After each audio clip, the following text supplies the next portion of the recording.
my shoes. A nigga like me done paid my dues. Keep my comb out your hair, unless you about ready to take it there. Keep my name out your mouth, unless you got something worth talking about. Keep your hands to yourself, 'cause I belong to someone else. Guru, check it. DJ, Scratching Angie.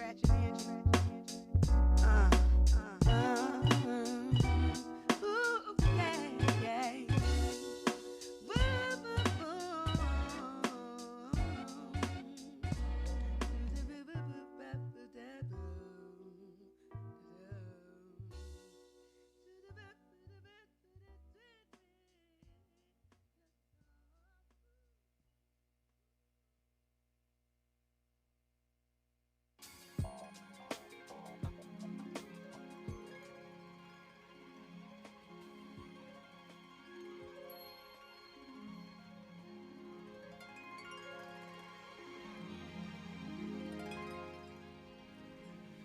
I wanna dance tonight. I wanna toast tonight. I'll spend my money tonight. I'll spend my money tonight. I wanna dance tonight. I wanna toast tonight. I'll spend my money tonight. Good morning, ladies and gentlemen, and welcome to the Global Black Economic Forum. Welcome to our panel, The Waves and Texture of Beauty Industry Change, presented by L'Oreal. Please welcome our moderator, Nandi Howard, Content Director of Essence. Please welcome our panelists, Erica Roberson-Peters, Vice President of DE&I, Business Development, Professional Products Division at L'Oreal. Tippi Shorter Rank, Celebrity Stylist. And Myra Reddy, Director of Government Affairs for the Professional Beauty Association. Hello. Good morning, everybody. I know it's early, so thank you so much for joining us. I'm so excited to chat with you ladies, to talk about hair texture in the industry and the beauty industry in a whole. So I want to go ahead and introduce our ladies and give them a great bio so you guys know exactly who we're talking to. I'm first going to start off with Myra Reddy. Myra Reddy is the Director of Government Affairs for the Professional Beauty Association. Myra studies various issues affecting the professional beauty industry, including local, state, and federal legislation. She writes advocacy campaigns, policy positions, and testimony. Prior to joining PBA, she served as a staff member for the U.S. Senate, U.S. House, the Texas State Legislature, and the California State Assembly. Let's give it up for Myra. Thank you. For Erica, Erica is the Vice President of DE&I Business Development for L'Oreal Professional Products Division and has nearly 20 years of experience in the beauty industry, including 7 years with L'Oreal. Erica has held various roles, including global brand development in the textured hair industry with Unilever and L'Oreal, as well as shaping inclusive brand strategies for general marketing brands, including Olay, CoverGirl, and Pureology. Let's give it up for her. And last but not least, Tippi Shorter. Tippi Shorter's hairstyles have topped the shoulders of many icons, including Beyonce, Alicia Keys, Rihanna, Lady Gaga, and Jennifer Hudson. Let's give it up for her as well. So we have a pretty stacked panel today, as you can imagine. So I'm really excited to get into some of these stats. So I'm going to read some stats, and then we can start chatting. So for the beauty industry, how many of us have moms, grandmas, aunties who are salon owners or know someone that is a salon owner? Or how many of us remember sitting at a salon on Sunday, making that our self-care ritual? Well, Sunday, I don't know if beauty salons are open on Sunday. They normally take off Sunday and Monday. That's our day. That's y'all's day. But I remember, and I'm sure people in the audience can relate to the beauty space, the salon being somewhere where you can just take a break, talk to your hairstylist, kind of vent, and really just experience the moment. And so here in Louisiana alone, 48% of the business in the salon industry are owned by Black and brown entrepreneurs versus just 12% of private sector businesses. Today, we are excited to really get into this conversation. So Tippi, discuss your perspective on where the industry is today and the changes that's needed. Absolutely. So, hello, everybody. Exactly to your point, the salon is a place of refuge. It's a place of community. It's a place of solace for a lot of men and women. And the one thing I really want to say is that I love that you mentioned that the percentage of business owners, Black Right. business owners at salon, because it is a really easy way. It's something that it is something I feel like we have onus over, Absolutely. our beauty, our hair. And so that is a really easy entry barrier into business, is by taking a lot of the talent that a lot of us have naturally and rolling it into salon. The one thing I really want to share is about the initiative that we're doing Right. with the texture of change, because it is about making sure that the men and women who have these opportunities to open up these businesses are completely educated properly. So that is a challenge. I was speaking with Myra earlier about curls and waves and how she, has this gorgeous curly hair, and as a woman with curly hair, didn't really know how to style younger. And I think a lot of us, as Black women, Black men with curly hair, I think people assume that we know that we know how to style our own Right, curls. right. So I really feel that speaking about the texture of change is super important, and making sure that we're all educated. I remember in '95 when I moved to New York, salon owners, it was an incredible experience moving into salons, working in salons, and relaxers were, very popular. They're really Right. great thing. And what ended up happening for a lot of salon owners in the late 90s is there was a huge exodus of clients, because clients really wanted to express their natural hair. natural They hair. wanted to learn more about what their hair did, and stylists were kind of left behind. A lot of my friends lost a lot of their businesses. A lot of my friends had to close their salon businesses because the clients were just not coming anymore, because we as stylists had fallen behind in our education. Right. So now I just want to express the importance of the education for stylists, because it's really about, not only helping, once again, us regain that independence and open up salons to have and service these clients, but it's really about making sure that we have equity in our education. Yeah, I love that because I personally feel like as women of color, we've sort of taken back the history and the power of our hair texture. Absolutely. Like I feel like we're all sitting up here on this stage with natural hair of some sort, and I think that that's super important to really project and push, especially in this modern day. So I really love that you said hairstylists are really upping their education, because I think you see a lot now, different styles that are not just permed hair, but you can go curly, you can, do braids, you can really do things that and feel accepted in whatever workspace you're in as well. Myra, I wanted you to really explain why TEC is so essential to consumers and creating a safe space for service.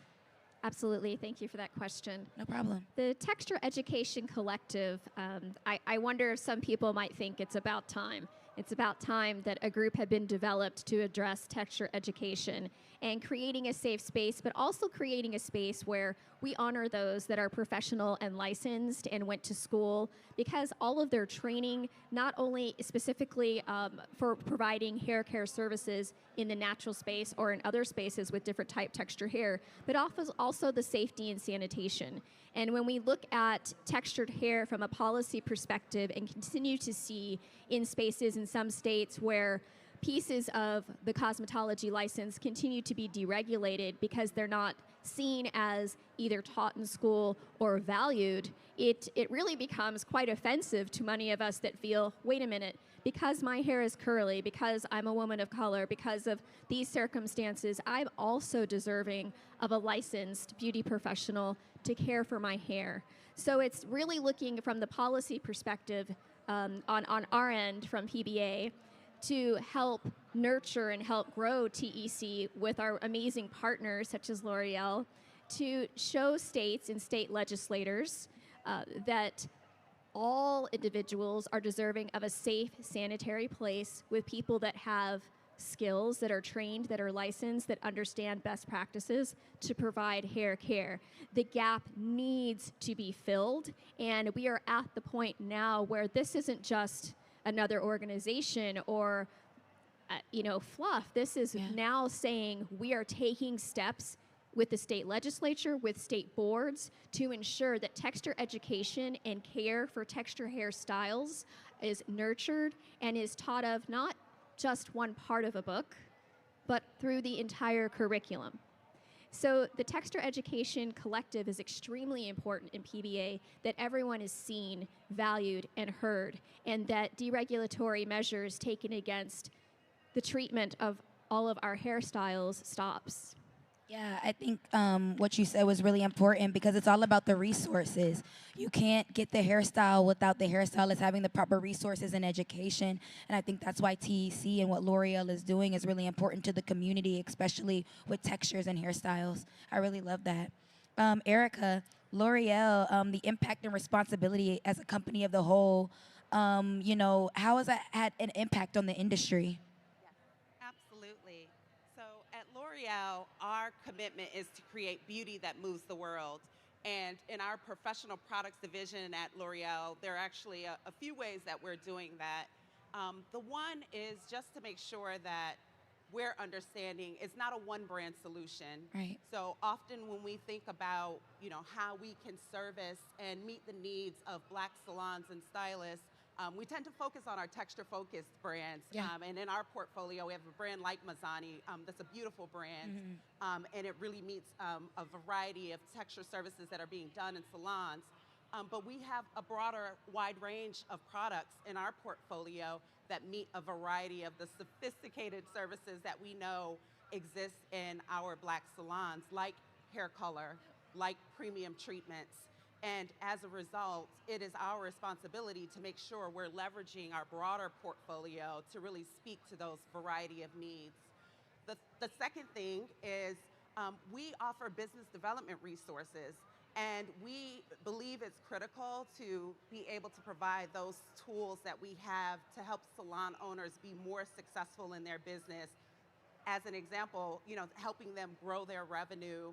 And we have some stats, just from a bit of research that we've done where we realize, taking hair color service as an example, only 57% of Black salons are doing a hair color service today in comparison to 92% of mainstream salons.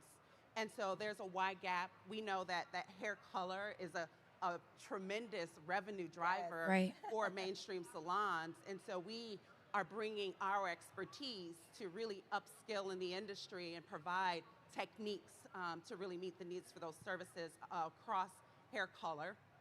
The third thing is, really speaking to the cosmetology school and the role that schools play in our industry. And I mean, to be honest, we know that the professional hair industry is unfortunately one of the most segregated industries, and that racial divide really stems from schools, where there is a disparity in what's being taught, and that disparity also has an impact to our Black stylists in the industry, Right. where we know that they're spending significant resources to put themselves through school to get a license, yet they're coming out of school not equipped to specialize in the types of services that they prefer to do in salon. Therefore, they're having to spend significant time and more money to really specialize, right? And so there's a disparity where their peers are coming out of school and being successful right away and building a clientele and building a successful business.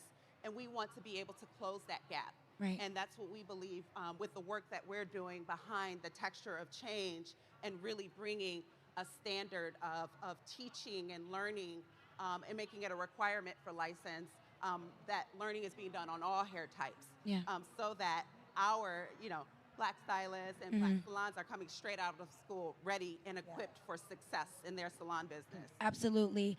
I wanted to know, from a L'Oreal perspective, how important is it for you all to kind of tap into these specific brands that cater to hair texture, hair types, and just ever evolving things in the beauty industry? Yes, absolutely. You know, we know, you know, as I mentioned, that there are a variety of services that are being done when it comes to textured hair. Yep. So I do think it's important that we are making sure that we have the best products in our portfolio that are meeting the needs. And I can assure you that we do. And we are doing a tremendous amount of testing, you know, just to ensure that all the products that we bring to market and all the solutions that we bring to stylists and salons are really meeting those needs in a superb way. Yep. And we have a network of 1,000 artists. We call them artists, but they're hairstylists, ambassadors that really represent our brands in the industry, where we continue to do a lot of product, building a lot of knowledge around our products to help us educate in the industry, to help us upskill around techniques, and really expand how we're teaching textured education in professional hair. Right. Yes, yes, yes. That's very important. I think, especially with these larger conglomerates, it's really important to kind of tap in and invest into, you know, smaller organizations and things that can really help and advance the mission, which is we all just want to advance textured hair. Yeah. Tippi, I had a question for you and wanted to know specifically with your clientele, are they more comfortable now asking for textured hair styles and natural hairstyles? Are you seeing a difference or an influx in that? Absolutely. So in addition to, so I've been super fortunate to work with incredible women who love to style shift, who have actually, underneath all of the units maybe that they wear, they actually all have their natural hair, and I help them wear it proudly and beautifully, and now boldly, even on red carpets and on screen. Yep. So what I do know, I just wanted to piggyback off of Erica and just say that L'Oreal is incredible in supporting not only from a large corporate space, but even independent, as you were sharing, because education is super important, and L'Oreal has been behind a lot of micro organizations that are putting out education out there either for free or very low cost to help someone really upskill their services so they can, because with textured hair, you know, to Erica's point, right out of beauty school, there are certain nuances for curls and coils that need to be considered when it comes to coloring and all these higher ticket items. So I just want to say that L'Oreal has been incredibly supportive and behind a lot of really small and micro organizations. I just wanted to add that. But yeah, my clients, they love it. They're like, let's go big and not go home. Right, right. And, but the one thing I wanted to say in terms of like disparity is, you know, me personally, I've had a scenario where I had a client who's an actress who worked on a television show, and the key hairstylist didn't know how to do her hair. Right, I literally had to have a phone consultation with this woman who has this high title in Hollywood, and I'm the one telling her step by step how to do the hair, but I'm not receiving that check or that title. Right. So beyond even beauty school, but even in the entertainment industry, actresses, singers are demanding that you have someone who knows how to do my hair on set. So the more they demand, the more we're there. So that has been a really big movement for hairstylists. No, that's actually really important you said that, because one of the stories that we're working on in this upcoming Essence issue, I'm going to give you guys like a little sneak peek of what's coming, but is just about that. You know, Fashion Week is coming up, and we're talking about, do those models feel supported backstage with someone with their hair or makeup? In 2023, are we still seeing issues with hairstylists and makeup artists not knowing how to do women of color's hair and makeup specifically, you know, with the story I'm talking about with models and things backstage? So I think you kind of speaking on that point really shows that there's still a gap. Absolutely. And why L'Oreal is doing this, because people need to be educated on textured hair a little bit more. Myra, I wanted to close out with you and sort of ask, what is something that we can improve on specifically with the licensing or just with knowledgeable resources for hairstylists? Is there anything that you've been seeing that you would recommend that different hairstylists do to become more knowledgeable in specific spaces? Yeah, I think with the professional beauty industry, it's a pretty easy industry to get into, right? You can find a cosmetology program either at the high school level or after graduation. But to be successful in the industry, you have to continue your education beyond what you've learned at the fundamental foundation level. cosmetology schools, in regard to how the state perceives a student that's graduated from cosmetology school, they see that student, can they pass the state board exam? Are they safe? And will they not harm anyone? Nothing in that statement right there talked about, are you good at what you do? Do you understand different texture hair? Were you trained at least with 2 different mannequin heads? Let's just start there at the basics. So I think from one perspective, perhaps we are depending too much on learning everything in the beginning, when really these young students are coming out of school learning the very basic. And I would say the majority that I have met are very nervous. They're nervous to cut anyone's hair. They certainly aren't looking at color yet. There's baby steps, so they're relying on mentorship within the salon environment. They're relying on continuing education. They're relying on classes that manufacturers have put together to properly train them. So in order to find success, you're going to have to seek out that additional education and training. And at one end, that makes me sad, because we are failing students by not having them trained on every hair type, which should be expected because, like you said, you are paying to go to school. And on the other end, we do encourage all licensed professionals to seek out additional education, just so that you are up on the latest products, the latest trends, and things are changing. In this entire movement, things are changing. Hair color, how you would apply it, what's different for your hair type. Everything's changing. So in order to find success, you must continue your education. But also, I would recommend something that all of us can do, whether you're a licensed professional or not, is to connect, and I know sometimes this might feel scary, but connect with your representatives, whether it's at the city council level, the state legislative level, or the congressional level. August, a lot of your members are all going to be home in August because it's their break. But please remember that people that are making policy decisions, whether it's at the state board level, enacting what has been passed by the state legislature, are doing so in a lot of cases, sadly, without your perspective, without the perspective of a licensed beauty professional. And that's really scary. 10 years ago, we used to have town halls and discussions with subject matter experts or people in that field before enacting change. I can tell you pre-COVID, I noticed that wasn't happening anymore. People are getting their information from other places, other organizations, rather than each of you. So please take the time to introduce yourself, serve as a resource for that representative so that you're able to educate and help them learn why your needs are important. Right. And I know we're out of time, so really quickly, with this organization and the mission that you guys are doing, for anybody in the audience, how can they be a part of this? How are they able to connect with L'Oreal? Because as we're talking about this resource, I want to make sure we're able to tell the audience where they can find and connect with everyone. Yes. Yeah. Well, the number one way to support our efforts would be to sign the petition and to show your support. So if you can pull out your phones and text texture to 32519, you can sign our petition there. And you can also follow us at The Texture of Change to continue to learn more about what we're doing in the industry and our support of this movement. Thank you. And I can add that we have an incredible video that L'Oreal put together, really kind of narrating the story and what this is all about. I think maybe it was supposed to play when we came in, but it did play. So if we can get that number up again, so you can text, as Erica said, texture to 32519, that would be super helpful. Thank you, ladies. This was a very important conversation. Thank you.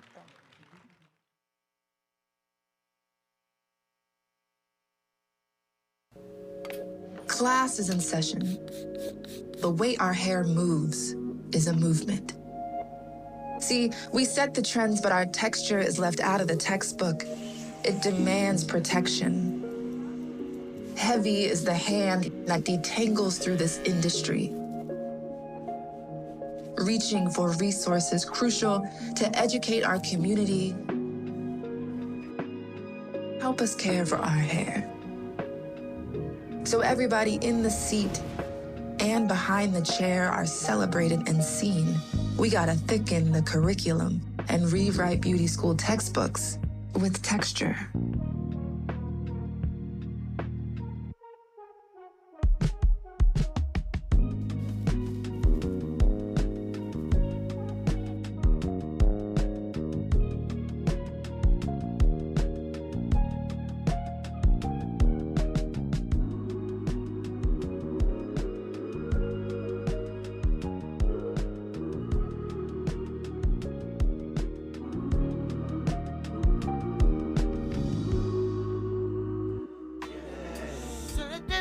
Approche your